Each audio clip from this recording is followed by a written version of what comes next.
across parts of southwest Spain and southern Portugal, there is a large area of land where there is little distinction between forestry and farming. Here, at the southern margins of Europe, where the changing climate is causing soil loss, fires and droughts, the wider environmental benefits of the Dehesa are coming increasingly into focus. The most important thing about the Dehesa for me is that it's exactly the opposite to what we are doing now to the world and in the economy. It is very slow, very long-term, and very, very diverse. The Dehesa is an ancient system of managing marginal land which has evolved over centuries to make the most of limited natural resources and seasonal climatic variations. It is characterised by carefully managed, low-density woodland in which the trees are an integral part of a farmed landscape grazed extensively by cattle, pigs, sheep and goats. The Dehesa still supports a strong rural economy based on the local production and processing of a variety of agricultural and forestry products. What is striking about the Dehesa, especially in spring, is the abundance of wildlife supported by this special mix of flowers and trees.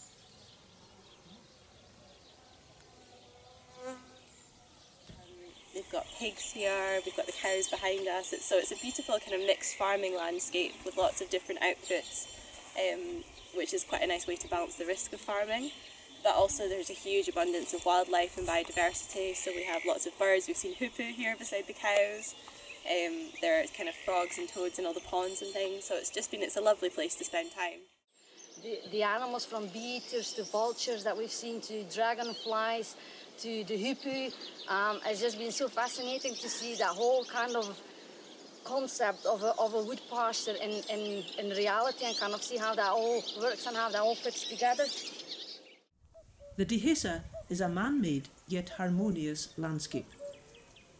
The evergreen and cork oak trees provide shelter from extreme weather, but also food in the form of acorns, on which the pigs forage in the autumn. Replacement trees are planted and protected with high mesh guards until they are large enough to survive among the grazing sheep and cattle, and they are regularly pruned to create the characteristic coppa or wine glass shape.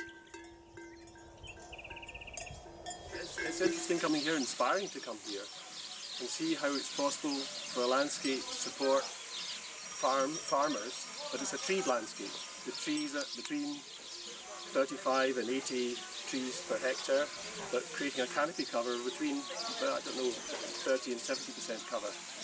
And it supports a diversity of farm incomes, at the same time as an amazing variety of wildlife because of the indigenous species that are being used here.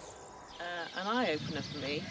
I hadn't imagined that agroforestry and a system where you can have a mixed farm and trees in a landscape could work in such perfect harmony.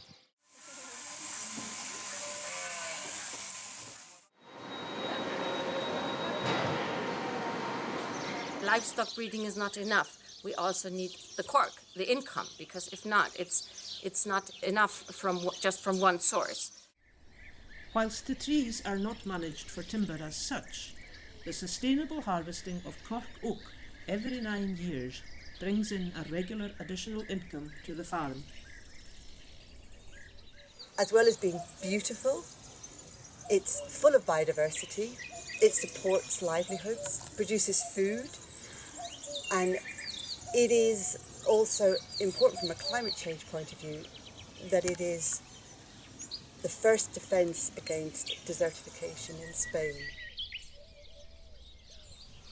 In these times of climate instability, an agroforestry system like the Spanish Dehesa could be a model for more integrated farming and forestry in the Scottish uplands, another marginal landscape, creating a climate-resilient system that produces food whilst also being good for biodiversity. a good school, I think, for how we could rearrange the world instead of thinking of short-term benefits and squeezing anything out of any product or of any resource we have.